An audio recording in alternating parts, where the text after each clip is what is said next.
बोलो श्री कृष्ण भगवान की जय हो। श्रीमद् भागवत सार की जय हो। श्रीमद् भागवत सार में 410 मन में जब तक जड़ पदार्थ एवं अन्य जीव आते हैं तब तक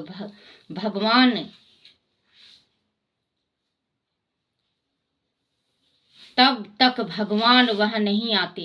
अधिक भटकने वाले का मन और बुद्धि बहुत भटकते हैं। मन को शीतल करके भगवान के स्वरूप में मन लगाओ। 411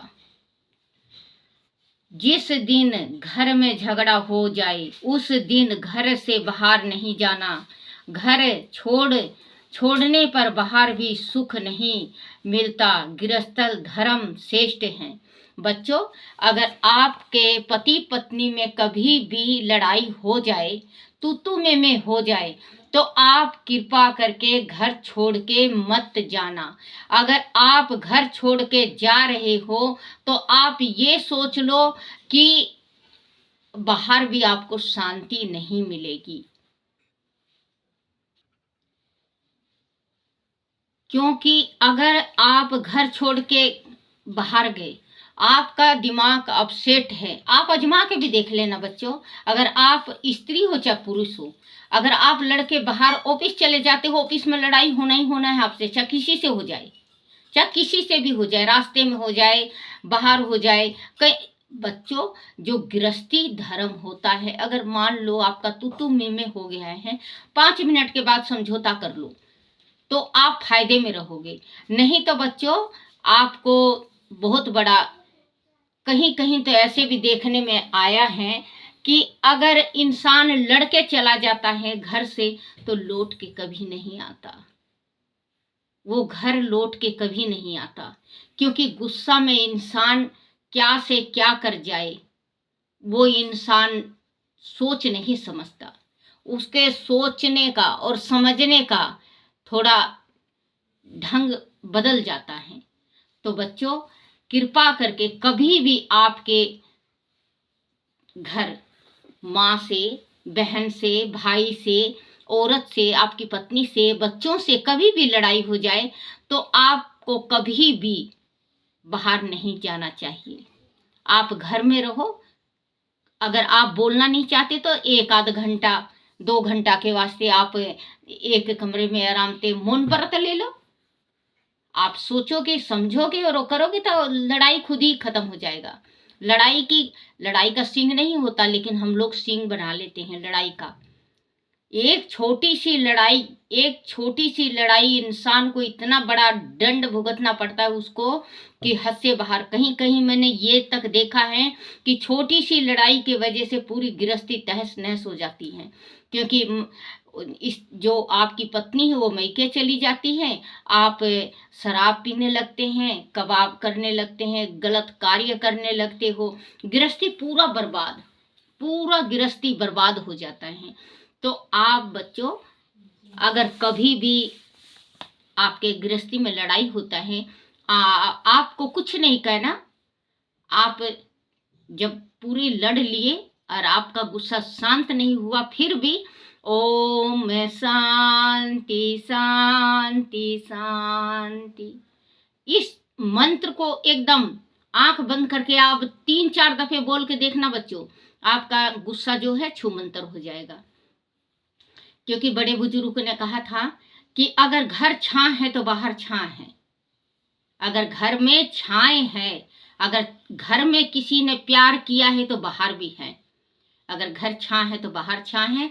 नहीं तो बच्चों, अपने गृहस्थी से बढ़ के संसार में कुछ भी नहीं है। चाहे कहीं पे भी चले जाओ, कितना धक्का खा लो, कितना भी आप तकलीफ में रह लो, लेकिन गृहस्थी में, आप अपनी गृहस्थी में रहो, बाहर नहीं। गुस्से में मान लो अगर किसी से आपने उल्टा सीधा कह दिया या मारपीट हो गई, आपका भी नुकसान, उसका भी नुकसान।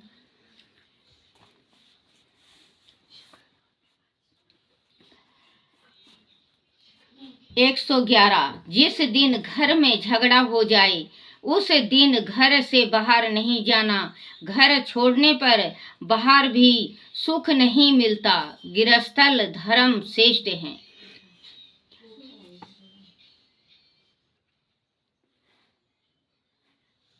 412 मन में विचार करने वाला कोई भी चित्र घर में, मन में विचार नहीं, सॉरी बच्चों माफ करना, मन में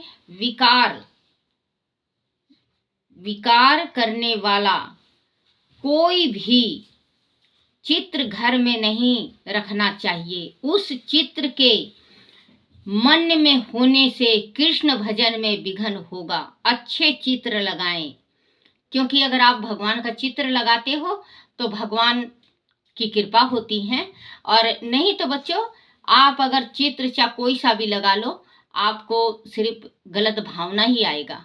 आप चित्र रखो, भगवान का रखो, परमात्मा का रखो। 413 बहुत सरल रहने वाले को संसार दुर्लभ गिनता है। जो बिल्कुल सीधा साधा है उसको पागल बताते हैं। 414 भगवान शंकर की कृपा बिना सिद्धि नहीं मिलती। 415 भगवान शंकर की कृपा बिना सिद्धि नहीं मिलती। भगवान का कृपा हमें मिलना चाहिए, ऐसा कोई उपाय करना चाहिए हमको। 415 अपने किसी एक इष्ट देव में संपूर्ण भाव रखो, वह दूसरे देव को अपने इष्ट देव का अंग मानकर वंदना करो। अगर इष्ट देव हैं आपके अंदर आत्मा में, आप इष्ट देव का आप चिंतन करो। और बच्चों जैसे कि अगर आप और भी किसी देवी देवता को मान रहे हो आप, तो आत्मा में माँ भगवती या आपके पितर या जो भी आपका इष्ट देव है उनको मानो, और वैसे हर एक देवता को मानो, क्योंकि हिंदू में है हर एक देवता को मानना। 416 पृथ्वी तत्व गणेश की उपासना विघ्न नाशक है। जल तत्व शिव की उपासना करने से धन मिलता है। तेज तत्व माता जी की उपासना से धन प्राप्ति। आकाश तत्व विष्णु की उपासना प्रेम वर्धक है। अगर जैसे गणेश भगवान को रिद्धि सिद्धि देने वाले गणेश भगवान को हम उनका ध्यान करते हैं, उनका व्रत करते हैं, उनका चिंतन करते हैं, तो हमें वो रिद्धि सिद्धि दोनों देते हैं। और हम अगर भोलेनाथ की पूजा करते हैं तो वो धन दौलत देते हैं।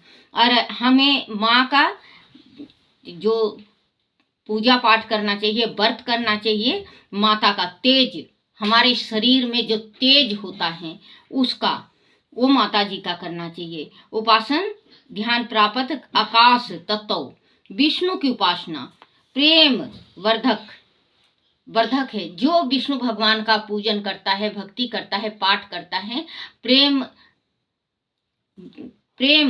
वर्धक है। 417 शरीर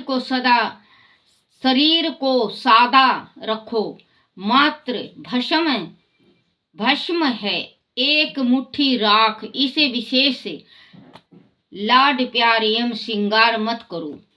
माथे पर नित्य चंदन की बिंदी लगाओ।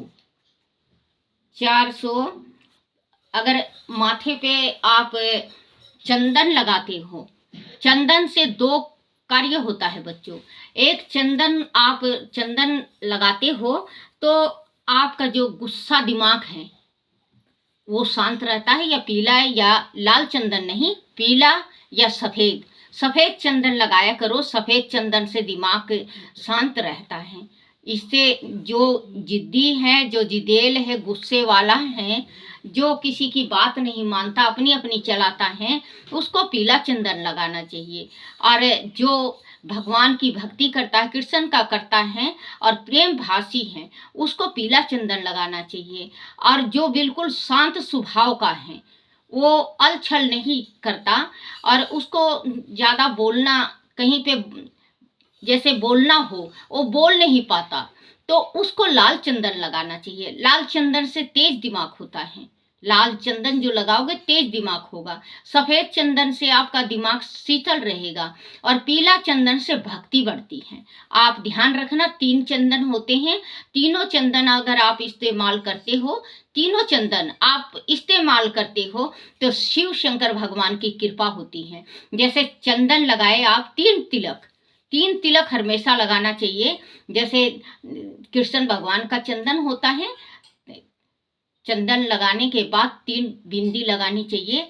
लाल, पहले सफेद, फिर लाल, फिर आप पीला।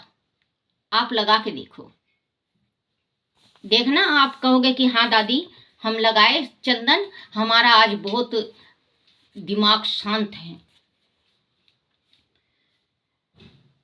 418 मनुष्य विवेक से भोग और तप दोनों कर सकता है। ये 417 शरीर को सादा रखो, मात्र भस्म है एक मुट्ठी राख, इसे विशेष लाड प्यार एवं श्रृंगार मत करो, माथे पर नित्य चंदन की बिंदी लगाओ। 418 मनुष्य विवेक से भोग और तप दोनों कर सकता है। 419 सब में ईश्वरी भाव रखो, यह तप है, सत्य है और प्रिय बोलना वाणी का तप है। पवित्र सरलता ब्रह्मचार्य तथा अहिंसा से शारीरिक तप से शारीरिक तप है। जय सब में ईश्वरी भाव रखो, वह तप है, सत्य और प्रिय बोलना वाणी का तप है। पवित्रता सरलता ब्रह्मचार्य तथा अहिंसा यह शारीरिक तप है। 420 कठोर वचन कभी मत बोलो, इससे वाणी का कठोर वचन कभी मत बोलो, इससे प्राणी का मन को कष्ट मिलता है। क्योंकि अगर बच्चों आप किसी को भी कटु वचन बोलते हो, कटु वचन बोलने से उसके दिल में घाव हो जाता है। एक भजन है कि गोली का घाव भर जासे बोली की घाव भरता को ना। क्योंकि जो इंसान बोलता है वो सीधे ही दिल पे वार होती है। चाहे सर्दी आ जाए, गर्मी आ जाए, मौसम बदल जाए, चेंज हो जाए, दुनिया चेंज हो जाए, लेकिन वो जो इंसान बोलता है उसकी बोली उसके दिल में जीवन भर के वास्ते घाव कर जाती है।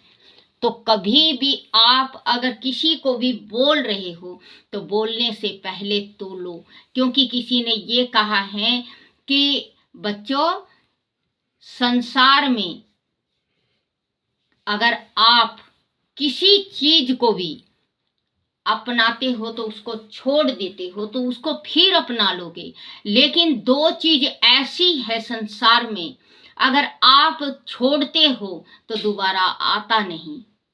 आप पूछोगे दादी क्या?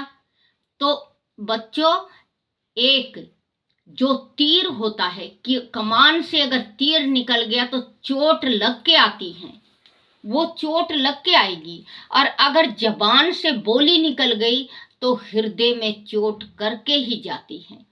क्योंकि अगर आप बोल दिए, किसी को गलत बोल दिए और आपने माफी भी मांग लिया, लेकिन बच्चों उसके हृदय में रह रह के वो चीज कचोटता रहेगा कि देखो मैंने ये गलती भी नहीं किया और मेरे से ये बोल गई, मेरे से क्या गलती हो गई, मेरे से ये। उसके जीवन उस बंदे को देखते ही वो बोल बानी उसको याद आ जाएगा कि इसने मेरा यहाँ पे बेइज्जती किया था, यहाँ पे मेरी बेइज्जती हुई थी और ये शब्द बोला था।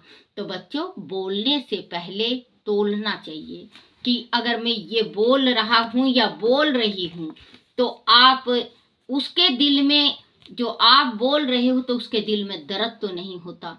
देखो बच्चों ये बोली के चलते ही किसी के गृहस्थी टूट जाती है। अगर मान लो आपके दोस्त आ गए या भाईचारा आ गए या बहन आ गई आपकी या कोई सखा संबंधी आ गया और उसके सामने अगर आप अपनी स्त्री की बेइज्जती करते हो, आप अपनी औरत की बेइज्जती करते हो, तो वो औरत कभी नहीं भूल सकती, उस दर्द को कभी वो नहीं भूल सकती। बच्चों, ऐसा रहो प्यार से और ममता से, कहीं आपकी उम्र ना निकल जाए और आपको बुढ़ापा में पछताना पड़े कि काश हम ऐसे होते, काश हम ऐसे होते। क्योंकि जो कहते हैं कि जब तीर कमान से निकल गई अब पछतावत का होत। तो बच्चों, गृहस्थी ऐसी बनानी चाहिए कि कल को आप मिसाल बनो, कल को आप मिसाल बनो कि देखो फलाने के गृहस्थी में देखो, बच्चों को देख लो, उनकी स्त्री को देख लो, ये है वो है फलाना है। ऐसे ही जो लागू औरत पे आता है, अभी मैंने कहा सखा संबंधी चाहे कोई भी हो और आए तो उसकी बेइज्जती, औरत की बेइज्जती नहीं करना चाहिए, वही लागू स्त्री पे आती है। अगर आप कहीं पार्टी में गए, कहीं कहीं भी गए आप या उनके दोस्त आ गए, तो आप कृपा करके आप अपने पति की बेइज्जती मत किया करो। आप अपने पति की बेइज्जती कर रहे हो तो ये समझ जाओ कि जो बंदा सुन रहा है वो यही कहेगा कि गया घरा की थी। इनके परिवार पिछला जैसे देखे कि कहते हैं लड़की को शाबाशी मिलती है उस वक्त, कहते हैं सीखे माँ घर करे आप घर, क्योंकि माँ के घर बेटी सीखती है तो फिर अपने घर वही बर्ताव बरतती है।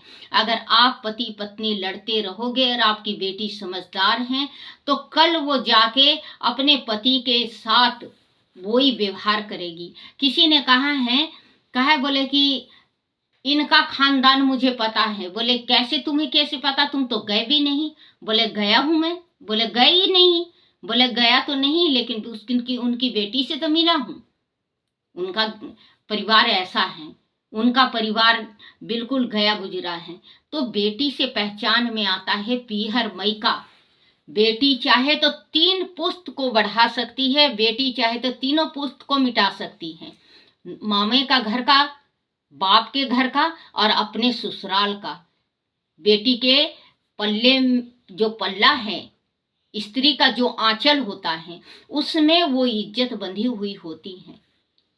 क्योंकि आजकल तो बच्चों आप समझ ही रहे हो, पल्ला तो कौन बहुत काली काली कोस दूर हो गया शरीर में, अपने चुन्नी तो कोई लेता ही नहीं। लेकिन फिर भी समझदार किसी बुजुर्ग ने कहा था कि स्त्री की जो शर्म होती है वो आंखों में होती है। तो बच्चों दोनों तरफ लागू बराबर होता है। अगर एक सोचे कि मैं गाड़ी को चला लूं तो गाड़ी नहीं चलेगी एक पहिया से। अगर 4 पहिया होगी तो गाड़ी चलेगी, 2 पहिया होगी तो गाड़ी चलेगी, 1 पहिया में पंचर लग गया तो गाड़ी नहीं चल सकेगी। अगर कभी भी आप कहीं भी जाओ, कैसे भी रहो, आप आपस में समझौता और प्यार से रहो। कल ने ये ना कहना पड़ जाए, आपको ये ना पछताना पड़ जाए कि काश मैं उसके घर के जैसे अपना गृहस्थी भी संभाल लेता या संभाल लेती। क्योंकि जब चिड़िया चूक जाती है खेत तो पछताने से कुछ फायदा नहीं होता। बोलो श्री कृष्ण भगवान की जय हो। हरिवंश पुराण की जय हो। समुद्र मथन में देवताओं की सहायता। हरिवंश पुराण में कुर्मा अवतार मेघश्याम जी ने आगे कहा, इसी प्रकार एक बार समुद्र मथन के समय विष्णु ने देवताओं को सहयोग दिया था। समुद्र में औषधियां डालकर मथने से सोमज जल अमृत को प्राप्त होने की कामना से समुद्र मथन का कार्यक्रम बनाया गया था। देवताओं का प्रभाव बढ़ाने के लिए अमृत की आवश्यकता थी अमृत प्राप्ति का उपाय समुद्र मंथन था, किंतु वह विकट कार्य अकेले देवता के वश का न था। अंत बलशाली दानों को भी इस महान कार्य के लिए समझा बुझाकर सम्मिलित कर लिया गया। अगापी दानव देवताओं के विरोधी थे, किंतु अमृत रतन तथा संपदाओं के प्राप्ति के लोभ में वह तैयार हो गए। विष्णु ने ऐसा पहले ही तय कर लिया था कि अमृत प्राप्ति के बाद अमृत दानों को न मिले। अंत देवताओं को भी दानों के सहयोग से मंथन करने में कोई आपत्ति न हुई। वह निश्चित किया गया कि सागर मंथन के लिए अति विशाल और सुदृढ़ मंथनी की आवश्यकता को मंदराचल से पूर्ण किया जाएगा और मंथनी को चलाने के लिए विशाल तथा शुद्ध रस्सी की आवश्यकता शेष नाग से पूर्ण की जाएगी। तब एक ओर से दानव और दूसरी ओर से देवता शेष नाग द्वारा मंदराचल को घुमा कर सागर को मथेंगे और विष्णु कूर्मा अवतार लेकर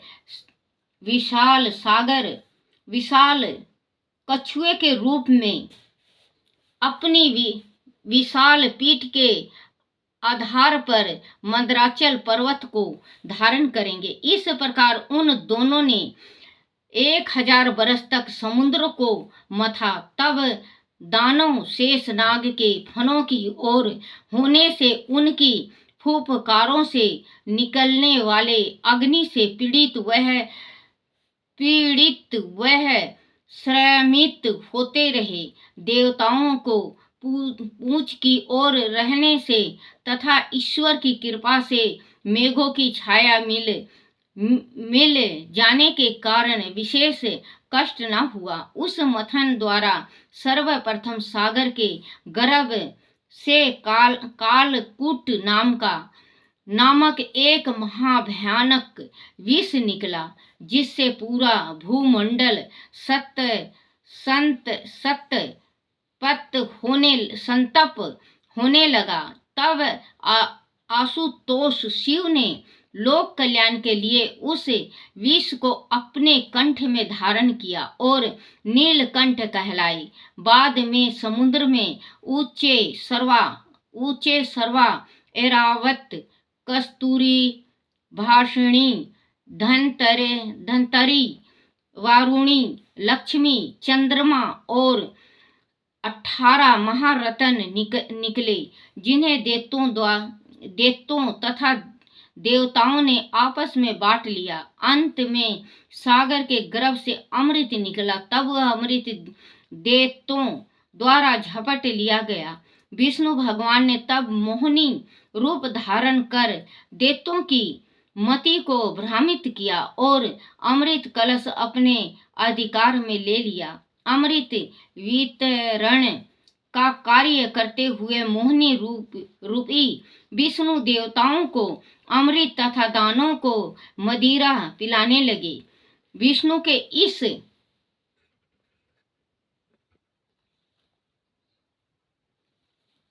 छल को भांप कर